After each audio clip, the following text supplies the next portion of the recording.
कोई भी ऑफिस है, कमीशन अज्यूम्स कि किसी भी ऑफिस की किसी समय भी अगर ज़रूरत पड़ेगी इलेक्शन के रिगार्डिंग, तो वो समय खुला होगा और वहाँ पे ऑफिशियल सारे प्रेजेंट होंगे। ठीक। पहला पहलू तो ये है कि एक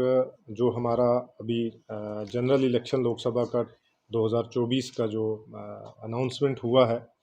उस अनाउंसमेंट की के वजह से जो जितने भी हमारे पास शेड्यूल्स जो हैं, ये क्योंकि फेजेस में हो रहा है, और जो रामबन जो 4 उधमपुर पार्लियामेंट्री कंस्टिट्यूंसी का पार्ट है, जो हमारा फ़ेज़ 1 में जो है वो पोलिंग होने जा रही है, और पोलिंग डेट जो है वो 19 अप्रैल 2004 को है, 2024 को है।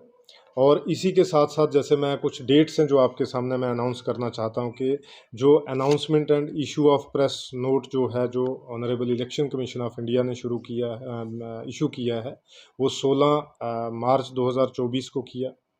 उसके बाद जो date of issuance of gazette notification जो है वो 20 मार्च 2024 को होगी। उसके बाद last date of making nomination जो होगी वो 27 मार्च 2024 को होगी। फिर date for scrutiny of nomination जो है वो 28 मार्च 2024 को होगा, और last date for withdrawal of candidates जो है वो 30 मार्च 2024 को होगा। तो ये जो हमारा यहाँ पे ये जितना भी प्रोसीजर है, ये जो अभी चला है खासकर, तो इसमें जो डेट ऑफ पोल है वो इम्पॉर्टेंट है। डेट ऑफ काउंटिंग जो है वो 4 जून है। तो ये सारा जो प्रोसेस है, इस अनाउंसमेंट जो honourable election commission of India की जो अनाउंसमेंट होती है, उसकी अनाउंसमेंट के बाद एक मॉडल कोड ऑफ कंडक्ट जो है वो लग जाता है, जिसमें वो सारी चीज़ें जो हैं वो रिस्ट्रिक्ट हो जाती हैं, जिसका किसी न किसी तरीके से डायरेक्टली या इनडायरेक्टली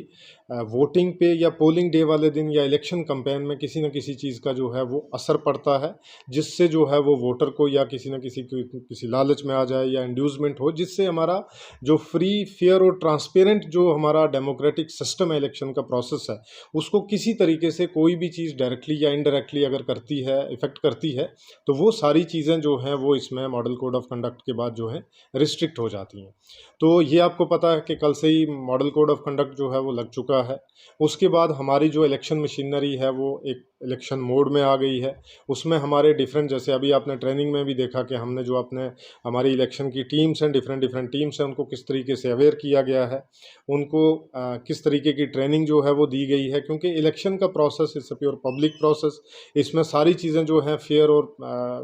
ट्रांसपेरेंट मैनर में होती हैं। इसमें कोई भी चीज़ जो है वो छुपी हुई नहीं रहती है। तो ये चीज़ें जो हैं ये आपके ज़रिए पब्लिक तक पहुंचानी बहुत ज़रूरी थी। दूसरा, उसमें सबसे मेन जो मैसेज मैं देना चाहता हूं कि आप अपने वोट का सही इस्तेमाल करें, बिना किसी के बहकावे में आए हुए, बिना किसी के इन्फ्लुएंस में आए हुए, बिना किसी, मतलब एक फ्री फेयर जो डेमोक्रेटिक, जिसको हम बोलते हैं कि लोगों की डेमोक्रेसी जो है, लोगों के लिए ही है और लोगों के लिए जो काम करती है, उसको स्ट्रेंथन करने के लिए जो हमारे पास वोटिंग का जो बिहेवियर है, जो हमारी वैल्यूज़ को भी दर्शाता है, उसके तहत जो है वो हमने वोटिंग भी करनी है, और अपने आसपास में ध्यान भी रखना है कि किसी वोटर को कोई अनड्यू इन्फ्लुएंस ना करे।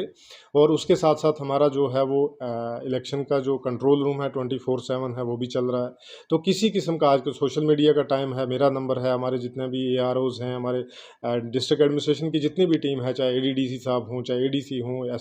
SDMs हों, तहसीलदार हों, या फ्लाइंग स्क्वाड्स की जितनी भी टीम्स हैं हमारी, तो वो सारी जो है वो 24/7 फंक्शन करती हैं। आपकी पब्लिक से भी मेरी यही अपील है कि अगर आपका कोई भी इलेक्शन के रिगार्डिंग कोई भी इशू है, तो आप वो दर्ज करा सकते हैं, फ़ोन कर सकते हैं, बता सकते हैं, ताकि हम और आप मिलकर जो ये इतना बड़ा इलेक्टोरल डेमोक्रेटिक प्रोसेस हमारा, इसको फ्री फेयर और ट्रांसपेरेंट मैनर में इम्प्लीमेंट करने में कामयाब।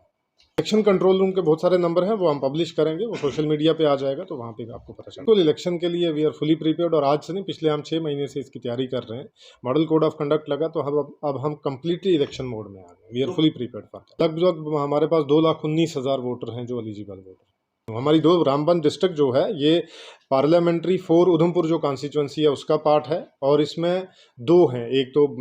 रामबन कॉन्स्टिट्यूंसी असेंबली और दूसरी बनिहाल है, जिसमें टोटल वोटर जो हैं 2,19,000 के करीब है। कि जो भी हमारे SOPs हैं, जो भी ऑनरेबल कमीशन की गाइडलाइंस हैं, उसको किस तरीके से इम्प्लीमेंट करके जो इलेक्शन का मिशन है, फ्री फेयर इलेक्शन और ट्रांसपेरेंट इलेक्शन है, उसको करवाने में हम जो है वो तैयार हैं और कामयाब भी होंगे।